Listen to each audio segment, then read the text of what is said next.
सुप्रभात बच्चों। आज हम पाठ्यपुस्तक रिमझिम से पाठ जहाँ चाहे वहाँ राह करते हैं। जहाँ चाहे वहाँ राह का अर्थ है कि अगर इंसान कुछ भी दृढ़ संकल्प कर लेता है तो वह मुश्किल से मुश्किल काम को भी आसान कर सकता है। इस पाठ के अंदर, इस लेख के अंदर भी एक ऐसी ही कहानी बताई गई है, एक लड़की की जो अपने दृढ़ संकल्प से मुश्किल काम को आसान बना देती है। तो चलो हम इस कहानी को पढ़ते हैं। मलमली धोती का बादामी रंग खिल उठा था। किनारों पर कसूती के टांकों से पिरोई हुई बेल थी। यहाँ पर एक शब्द आया कसूती। कसूती एक कर्नाटक में विशेष प्रकार की कढ़ाई होती है। वस्त्रों के ऊपर कढ़ाई करते हैं नहीं, वही एक होती है कर्नाटक में। उसको कसूती बोलते हैं। पिरोई मतलब होता है कि कढ़ाई। पिरोई का मतलब होता है कि कुछ बनाना। कढ़ाई जैसे कढ़ाई बनाते हैं नहीं, कढ़ाई मतलब वस्त्रों पे कढ़ाई करते हैं, ऐसे ही बनाना। पल्लू पर बरवा टाके अपना कमाल दिखा रहे थे। जो पल्लू था वस्त्रों का, उस पर टांके लगे हुए थे, वो अपना कमाल दिखा रहे थे। सुनहरे रूपले बेल बूटों से जान आ गई थी मलमल में। इन बेल बूटों को सजाया था इला सचानी ने। तो यहाँ पर एक लड़की की कहानी है जिसका नाम है इला सचानी। तो उसने जो कढ़ाई की थी उसको मलमल के ऊपर उसको सजाया था। ईला की हिम्मत की अनूठी मिसाल है ये कढ़ाई के नमूने। यानी ईला ने जो अपने दृढ़ संकल्प किया है उसकी अनूठी मिसाल है। मिसाल का मतलब होता है उदाहरण है। तो उदाहरण है, उसने अपने ये कढ़ाई की है। तो उस लड़की ने दृढ़ संकल्प किया था ईला ने, और अच्छे से कढ़ाई करना सीख गई थी। चलो आगे देखते हैं। ये लड़की है वो, और देखो इसके हाथ हैं जो वो काम नहीं करते सही तरह से। देखो कैसे मुड़े हुए हैं। और ये देखो बच्चों पैर से कढ़ाई कर रही है। तो इसने अपने दृढ़ संकल्प से अच्छी कढ़ाई करना सीख लिया है। जो पैरों से कर रही है, हाथ इसके काम नहीं करते। ओके, चलो आगे देखते हैं। 26 साल की ईला गुजरात के सूरत ज़िले में रहती थी। कहाँ रहती थी? सूरत ज़िले में, गुजरात के सूरत ज़िले में। उनका बचपन अमरेली ज़िले के राजकोट गांव में अपने नाना के यहाँ बीता था। सांझ होते ही, सांझ का मतलब शाम, इवनिंग, सांझ होते ही मोहल्ले के बच्चे घरों से बाहर आ जाते। कुछ मिट्टी में आड़ी तिरछी लकीरें खींचते, कुछ कनेर के पत्तों से पिटपिटी बजाते, कुछ गिट्टे खेलते, कुछ इधर उधर से टूटे फूटे गड़ों के ठीकरे मतलब ये मिट्टी के बर्तन टूट जाते, उससे ठीकरे नहीं बनते हैं, बटोर कर पिट्ठू खेलते। जब इन खेलों से मन भर जाता तो पेड़ की डालियों पर झूला डालकर ऊंची ऊंची पेंगे लेते। तो आप जैसे झूले पे खाते हो नहीं, एक खा लिया, दो खा लिया, ऐसे ही वहाँ पर पेंगे और ऊंचे स्वर में एक साथ गाते, कच्चे नीम की निमोरी सावन जल्दी आइए रे। ईला गाने में तो उनका साथ देती, पर उनके साथ पेंगे नहीं ले पाती थी, यानी वो झूला नहीं खा पाती थी। रस्सी पकड़ने को हाथ बढ़ाती मगर हाथ तो उठते ही नहीं थे। हमने पिक्चर में देखा उस लड़की के हाथ सही मुड़े हुए थे, उठते ही नहीं थे। वह चुपचाप एक किनारे बैठ जाती। मन ही मन सोचती, मैं भी ऐसा कुछ क्यों नहीं कर पाती हूँ। बच्चे भी चाहते कि ईला किसी न किसी तरह तो उनके साथ खेल सके। कभी कभार वह पकड़म पकड़ाई यानी दौड़ते नहीं हैं, दौड़ में खेलते हैं और विष अमृत के खेल में शामिल हो जाती।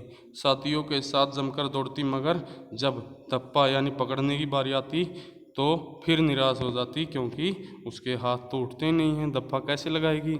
वह बहुत कोशिश करती, पर उसके हाथों ने तो जैसे उनका साथ न देने की ठान रखी हो। ईला ने अपने हाथों की इस जिद को एक चुनौती माना। तो ईला ने सोच लिया, अब मैं बिना हाथों के भी सारे काम कर लूँगा। अपनी एक चुनौती बना लिया उसने। तो उसने अपना दृढ़ संकल्प बना लिया कि बिना हाथों के भी मैं सारे काम करूँगी। उसने वह सब अपने पैरों से करना सीखा जो हम हाथों से करते हैं। देखो, उस लड़की ने सब कुछ अपने पैरों से करना सीखा जो हम हाथों से करते हैं। दाल भात खाना यानी जब खाना खाना भी पैरों से। दूसरों के बाल बनाना यानी दूसरों के बालों में कंघी करना भी पैरों से। परस बुहारना यानी परस की सफाई करना, बुहारना मतलब झाड़ू निकालना। कपड़े धोना, तरकारी काटना यानी सब्जी काटना, ये सब क्या है उसने अपने पैरों से सीखा, पैरों से करना सीख लिया। यहाँ तक कि तख्ती पर लिखना भी, तख्ती होती नहीं उस पर लिखते थे पहले, अब नहीं है तख्ती। तो उसने एक स्कूल में दाखिला ले लिया। दाखिला मिलने में भी उसे परेशानी हुई। तो स्कूल में दाखिला मिलने में भी परेशानी हुई। कहीं तो उसकी सुरक्षा को लेकर चिंता थी, कहीं उसके काम करने की गति को लेकर। तो कहीं तो स्कूल में सोच रही थी सुरक्षा कैसी होगी इसकी, और कहीं कि ये काम बहुत धीरे करेगी, क्योंकि हाथों से नहीं कर पा रही थी, पैर से कर रही थी। नहीं, किसी काम को तो वह इतनी फुर्ती से कर जाती, यानी फुर्ती मतलब लगन से कर जाती कि देखने वाले भी दंग रह जाते। पर किसी किसी काम में थोड़ी बहुत परेशानी तो आती ही थी। वह परेशानियों के आगे घुटने टेकने वाली नहीं थी। उसने 10वीं कक्षा तक पढ़ाई की। वह 10वीं की परीक्षा पास नहीं कर पाई। ईला को यह मालूम न था कि परीक्षा के लिए उसे अतिरिक्त समय मिल सकता है। उसे ऐसा व्यक्ति की सुविधा भी मिल सकती थी जो परीक्षा में उसके लिए लिखने का काम कर सके। यह जानकारी ईला को समय रहते मिल जाती तो कितना अच्छा होता। उसे इस बात का दुख है, पर यहाँ आकर सब कुछ खत्म तो नहीं हो जाता न। उसकी माँ और दादी कासीदाकारी करती थी। कासीदाकारी का मतलब होता है कढ़ाई करती थी। उसकी माँ और दादी क्या करती थी? कासीदाकारी यानी कढ़ाई करती थी। वह उन्हें सुई में रेशम पिरोने से लेकर बूटियाँ उखरते हुए देखती थी। यानी वह सुई में रेशम पिरोना मतलब सुई के अंदर जो सुराख होता, छेद होता, उसके अंदर धागा डालना। सुई के धागे डालने से और जो कढ़ाई बूटियाँ उकेरते हैं नहीं कपड़ों के ऊपर, वहाँ तक देखती थी। ना जाने कब उसने कसीदाकारी करने की ठान ली। उसने पता ही नहीं चला कब उसने कढ़ाई करने की सोच ली। यहाँ भी उसके अपने पैर के अंगूठों का सहारा लिया। तो उसने यहाँ अपने पैर के अंगूठे उनसे काम करने का सहारा लिया। दोनों अंगूठों के बीच सुई थामकर कच्चा रेशम पिरोने कोई आसान काम नहीं था। तो अंगूठों के बीच क्या करती? सुई पकड़ती और उसके अंदर फिर सुई के अंदर क्या करती? रेशम पिरोती, यानी धागा, रेशम का धागा था जो सुई के छेद में डालती। पर कहते हैं ना, जहाँ चाहा वहाँ रहा। जो ठान लिया है, दृढ़ संकल्प कर लिया है, तो उसके आगे कोई भी कुछ नहीं कर सकता। वो आराम से सब काम कर सकता है। उसके विश्वास और धैर्य ने कुदरत को भी जुठला दिया। उसके विश्वास था जो उसके अंदर और धैर्य था, तो उसने भगवान कुदरत को यानी प्रकृति को भी झूठा बना दिया। 15-16 साल के होते होते ईला काठियावाड़ी कासीदाकारी में माहिर हो चुकी थी। काठियावाड़ी एक जगह का नाम है, वहाँ की प्रसिद्ध जो कासीदाकारी है वो उसमें माहिर हो चुकी थी। यानी काठियावाड़ी जो कढ़ाई होती है, कढ़ाई उसमें वो माहिर हो चुकी थी। किसी वस्त्र पर किसी तरह के नमूने बनाए जाएं, कौन से रंगों से नमूना खिल उठेगा, टाँके कौन से लगेंगे, यह सब समझ गई थी। उसको समझ आ गया था कि कौन से रंग के नमूना खिलेगा, यहाँ पर कौन सा टाँका यहाँ लगाना है वस्त्रों में, वो सब समझ गई थी। एक समय ऐसा भी आया, अब उसके द्वारा काटे गए परिधानों मतलब होता वस्त्र की प्रदर्शनी लगी। यानी जो उसने काटे थे यानी कढ़ाई बनाई थी वस्त्रों पे, उसकी प्रदर्शनी लगी।